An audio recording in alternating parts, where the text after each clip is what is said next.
Hey guys, Marcus with MWE Outdoors, and today I'm very privileged to come over to Cabela's here in Lacey, Washington, and I'm here with basically my hero, Mr. Chad Hoover himself with Kayak Bass and TV. So I just wanted to kind of sum up some points that, I've been talking to him for a while, and one thing that came up in our discussion was, if you're beginning kayak fishing and you're just getting into the sport, you realize, there's a lot of price tags out there and everything's really expensive. So Chad, what would you recommend to people, just getting into the sport that they can kind of look around and get out there without, spending 5 paychecks just before they get on the water? So, by and large, you would expect me to recommend everything that I use. And the beautiful thing about where I'm at is I'm privileged to be able to work with some of the best companies in the game and use a lot of the best gear in the game. But the fact of the matter is, the only thing that's important for getting into kayak fishing is that it floats. Oh, absolutely. So the best kayak is the one that you can afford. The best kayak is one that you're actually going to fish in. So I'd say buy the most expensive kayak you can afford, the most comfortable kayak you can afford, but buy one you're going to get out there and use. If you spend all your money on the kayak and you can't afford to take it fishing, it defeats the whole purpose. So here's my kind of 5 basic principles of getting into kayak fishing. First and foremost, look for a used boat. Yeah, so secondly, would Craigslist be a good... Craigslist, Facebook, a lot of the used groups out there, keep it simple.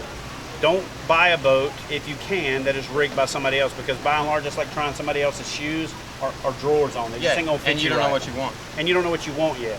Secondly, don't buy a whole bunch of gear right out of the gate. I own kayak fishing gear, and I try to talk people out of buying stuff every day. And here's why. You don't know what you want yet. Get in the kayak, get out on the water, spend some time, do what I call the reach test, the sit and reach test. Get to know yourself as a kayak angler before you define how you want your boat rigged.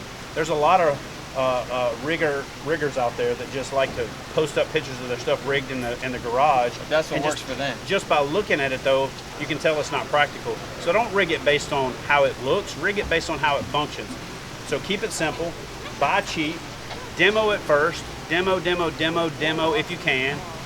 And honestly, in the beginning, spend as much as you can on your paddle, spend as much as you have on your boat, because the paddle is going to be with you for a long time, and you can spend $800 on a $300 paddle, or you can spend $300 on a $300 paddle. You know what I'm saying? So, if you buy a paddle for $150, then another paddle for $200, then another for $300, then when you finally buy the $350 paddle that you evolve into, you spend $800 on that $300 paddle.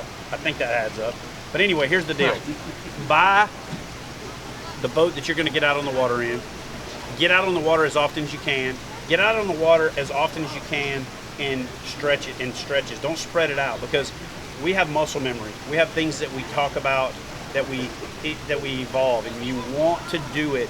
The first time you go kayak fishing, do it 5 days in a row, and then decide where you want to put stuff. Sit and blind reach in your garage. Close your eyes, reach out, and decide where you're going to put something. I use this trick when I'm mounting somebody's rod holders, where I put lipstick or eye black on the bottom of the roll, bottom of the rod tip, have them close their eyes, reach back. Wherever that hits, put your flush mount there. The other thing that I highly recommend is don't overdo it in the beginning. Go out with 1 rod, maybe 2. Take your 4 favorite lures, not your 4 favorite tackle boxes. That's Keep the it simple. I got too much. Buy a comfortable PFD that you're going to actually wear.